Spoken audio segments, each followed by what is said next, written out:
नमस्कार, आप देख रहे हैं 4 PM बिहार और मैं हूं अभिषेक मिश्रा।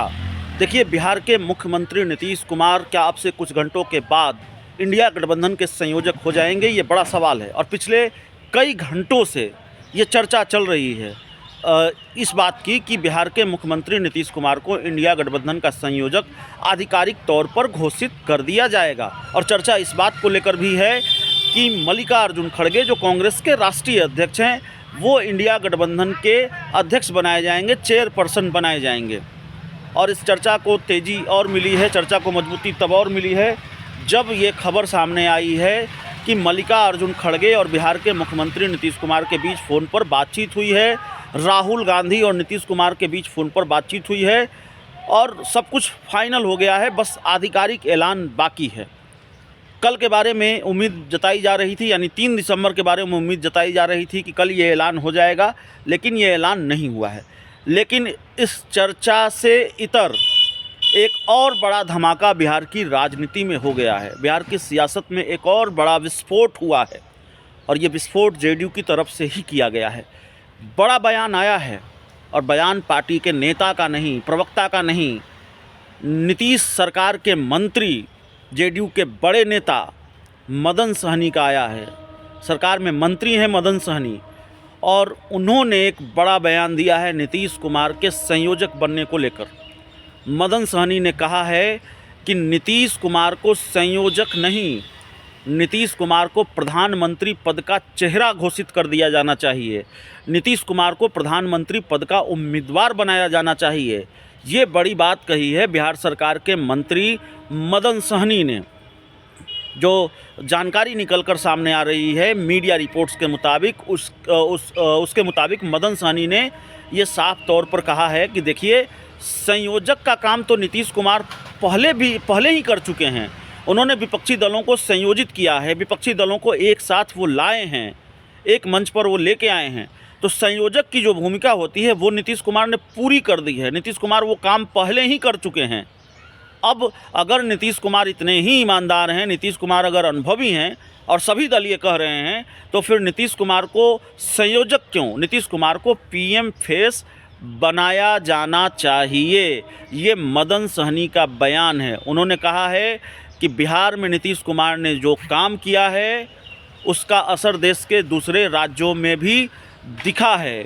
नीतीश कुमार अनुभवी हैं और सारे लोग अगर ये कह रहे हैं कि अनुभवी हैं, तो फिर संयोजक क्यों, उनको प्रधानमंत्री का उम्मीदवार बनाया जाना चाहिए, पीएम फेस बनाया जाना चाहिए।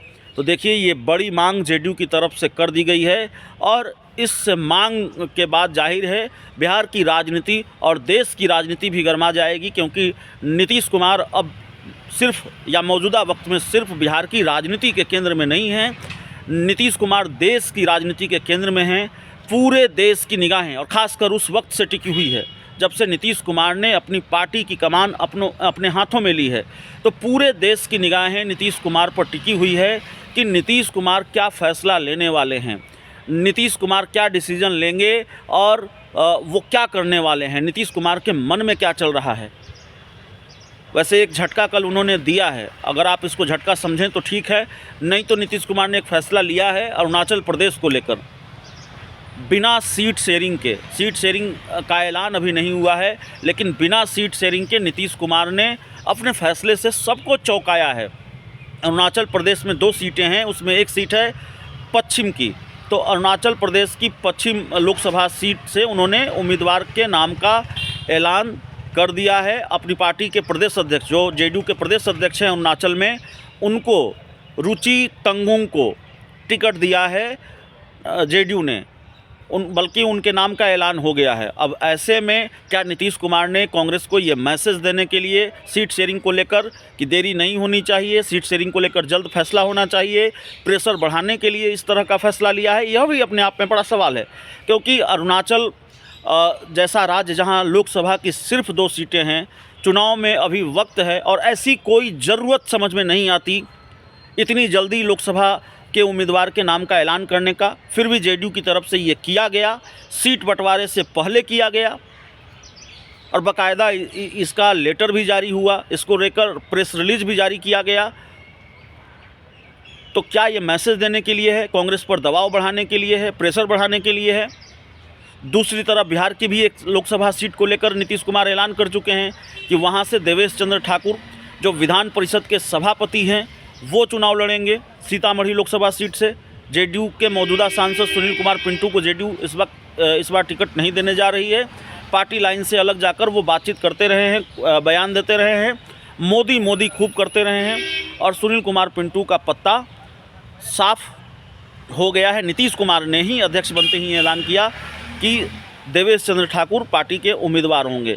तो एक फैसला बिहार को लेकर किया, लेकिन बिहार को लेकर पत्र जारी नहीं हुआ है।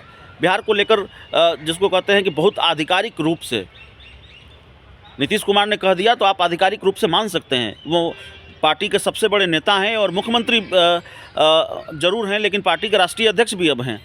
लेकिन कोई लेटर जारी नहीं हुआ, कोई प्रेस रिलीज जारी नहीं हुआ इसको लेकर। अरुणाचल को लेकर ये हुआ है। तो अरुणाचल को लेकर जेडीयू को जल्दबाजी क्यों थी, यह भी अपने आप में एक पहेली है, अपने आप में एक सवाल है। और इस सवाल का जवाब अगर आप ढूंढते हैं तो जवाब सिर्फ यही समझ में आता है कि कांग्रेस पर सीट शेयरिंग के लिए दबाव बढ़ाने की कोशिश, प्रेशर बढ़ाने की कोशिश। तो खैर नीतीश कुमार ने अपनी चाल चली है और लगातार चली है। बिहार की राजनीति में कई तरह के खेल के आसार नज़र आते हैं। आने वाले दिनों में कई तरह का खेल हो सकता है, कई तरह की चर्चाएं हैं। एक चर्चा यह भी है जो लगातार मजबूत हो रही है और उसके जवाब तलाशने की भी कोशिश हम आज करेंगे। उसको लेकर भी एक महत्वपूर्ण रिपोर्ट हम आपके सामने रखेंगे। और चर्चा क्या है? चर्चा यह है कि क्या बिहार में विधानसभा के चुनाव भी 2024 में ही होंगे? लोकसभा चुनाव और विधानसभा के चुनाव बिहार में साथ साथ होंगे? यह भी चर्चा है। जो विधानसभा चुनाव 2025 में होने वाला है, क्या बिहार में वो पहले होने जा रहा है? इस बात की कितनी संभावना है? क्योंकि बिहार के राजनीतिक गलियारों में और देश के राजनीतिक गलियारों में भी इस बात की चर्चा है कि बिहार में लोकसभा के चुनाव के साथ साथ विधानसभा के चुनाव भी हो सकते हैं। तो खैर, जेडीयू कोटे के मंत्री हैं मदन सहनी, उनकी चर्चा हम कर रहे थे, उनके बयान पर हम बात कर रहे थे। एक कह सकते हैं गर्माहट बढ़ा दी है बिहार की राजनीति की उन्होंने, मदन सहनी ने। और मदन सहनी ने कहा है कि भाई अगर आपको मतलब उन्होंने कहा है कि अगर नीतीश कुमार अनुभवी हैं और सारे दल ये मानते हैं कि नीतीश कुमार अनुभवी हैं, नीतीश कुमार के काम का प्रभाव दूसरे राज्यों में भी दिखा है, तो उनको पीएम फेस बनाना चाहिए, संयोजक नहीं, क्योंकि संयोजक का काम वो पहले कर चुके हैं। तो देखिए, बिहार की सियासत में बहुत कुछ चल रहा है। हमारी जिम्मेवारी है ईमानदारी से हम आप दर्शकों के सामने उन सारी खबरों को आप तक सटीकता के साथ परोस सके। कोशिश यह भी हो कि सबसे पहले 4 PM आपको इस तरह की जानकारियाँ देता रहे। एक आग्रह, अगर आपने हमारे चैनल को सब्सक्राइब नहीं किया है तो कर लीजिए। बहुत बहुत धन्यवाद।